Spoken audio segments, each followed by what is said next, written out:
They are known as the Pennsylvania Bass Bandits, but they're anything but thieves. Well, basically we had napafishing.com, and I started that website just to get some local folks interested in fishing, and had the idea to put together a club, and just maybe about 10 of us started it off of that website, and then it kept growing and growing. It's our third year, and we're near 30 members now. Now you just stay pretty much local, right? Do you go up to New York once in a while? But I mean, what's the concept of the group? Well, mostly local. We did try a couple New York tournaments the first couple of years. Because of the travel expenses and whatnot, we figure we'll stay local. And then how do you pick the lakes? I put a poll online and let the guys vote on what they want, and then just take the results, and that's how I figure out what lakes we're going to fish. Now, I heard you only know where this championship is. You want to give me a clue? I can't tell anybody. That's what I heard. Come on. No. Who's going to hear? Nope. Can't tell anybody. Just a bunch of local guys. We go out and we have a lot of fun, and it's guys from all different, different walks of life, and we just go out and we have a good time, and there's great camaraderie, and it's not like some other clubs and stuff like that that you don't tell secrets or tell what they're biting on that day. You ask somebody, and they'll gladly tell you what we caught them on and where we caught them. That's what makes this group unique. There's still some competition, though. Oh, sure. Hey, it's still about the competition. That's camaraderie only goes so far, but yeah, they're a unique group. They're a unique group to say the least. Everybody's here. It's 5:30 a.m. on a Sunday, and it's one of the largest turnouts so far this season. Today we're going to have a tournament for the PA Bass Bandits. We're fishing 5:30 to 11:30 and weigh in 3 fish per man, and they're 12 inches or bigger. Now we're up in Lake Cary, Wyoming County. What's the fishing going to be like today, you think? I think it's going to be pretty tough from what I've heard, just results and things of guys pre-fishing. It's going to be pretty tough. We were able to get on board 2 boats today. Rick Rosenkrantz and Neil Marson on one, and the Boyd brothers on another. From the early morning, all of the anglers were reeling them in, but come afternoon, one of them ran out of luck. Yeah, warn me. I didn't really. You didn't know? I knew, but not used to it. No, I understand. How many we have so far? 2. Tell me what you're trying to do this morning a little bit. What we're doing is fishing a weed bed in about 10 feet of water. I've got a shaky head jig on with a 4-inch Cinco. Color's green. Just moving it real slow. Fish are kind of inactive a little bit, and that's pretty much what we're trying to accomplish this morning. Day started out okay. Fished weed bed using 4-inch Cinco with a flick shake jig. Caught 2 fish early, and after that we struggled the rest of the day. Yeah, where we started, what was the strategy then moving on? You were trying to hit some other hot? Yeah, looking for some fish out in deep water, but just didn't happen today. What is Lake Cary usually like? What you see here today, in the spring you can catch a lot of decent fish, 2 or 3 pounders. As the weather progresses to get hotter, the fish go deeper and become a little more stubborn, I'll say. I guess some strategy came into play because the guys that won stayed where we were in the beginning, and maybe in hindsight you should have stayed there. And that's the tough thing about it's almost like a game. Well, you live and die by the sword. Sometimes you find a spot and you stay on it, or some guys come up and pre-fish during the week, and they'll get on a good location and they know where possibly in the morning to start. And you get a couple fish right in the morning, gets the blood flowing a little bit, and then you get a little more confidence built.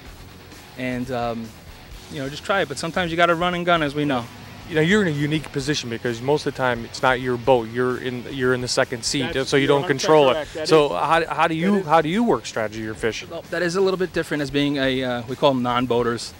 I've 3 years out fishing with the club. I've been a non-boater. I've bounced around with different guys each year, but it's a little difficult. They always say that you're fishing in the back of the boat, you get the scraps. But it's if you're working with a good guy, and I fish with Rick Rosenkrantz, and he's really good to me. And he's not like that. He'll give me first crack at a lot of spots and stuff like that, and give me a lot of tips.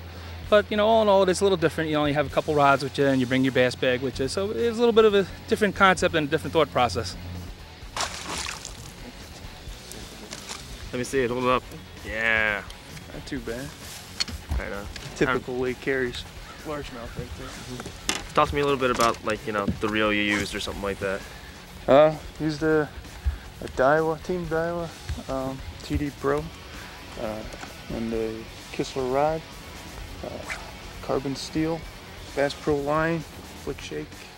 We got them all day long. All day long we were getting them.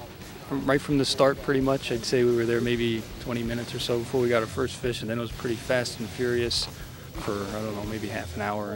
And it slowed down, and we had to start working for them. But we caught fish all day long. We caught them right to the end.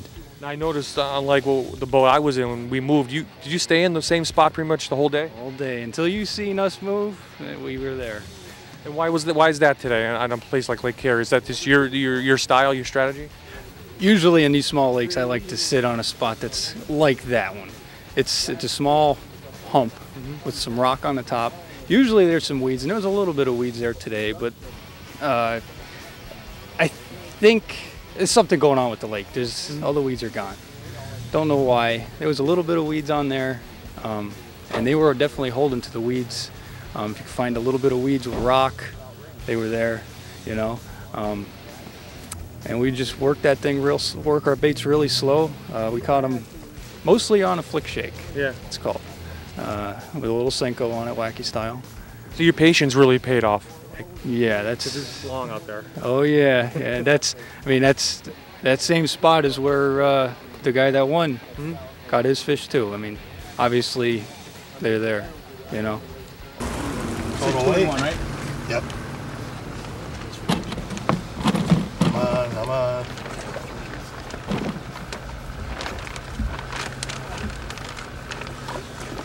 $429. You were with your brother. You finished probably just out of the money. What was your day like? Take me through it. Very, very tough. You had to go very slow. It was, you know, you get a fish every hour pretty much. And, you know, if it was on your side, you'd get a keeper. And it was tough. It was real tough. But, you know, you pulled through. I got a dead fish, so I got a penalty taken. But it happens. It's part of fishing. It's part of the tournament. So it was good.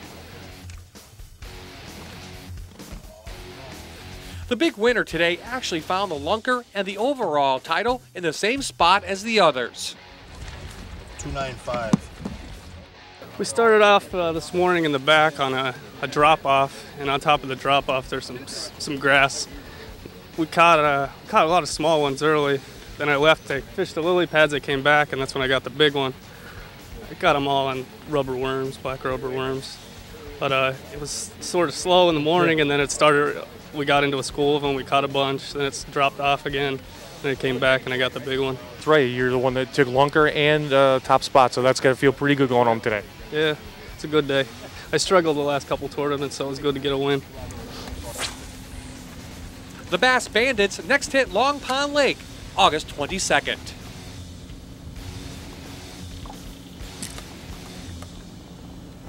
Coming up next on The Great Outdoors, racing for the team. Plus, it's an awesome sport bike. The Great Outdoors is powered by Rusty Palmers and Honesdale.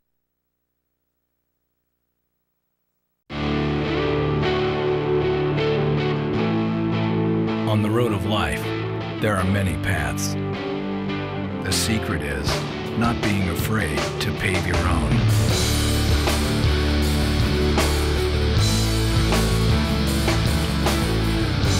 Star Motorcycles. We build it, you make it your own.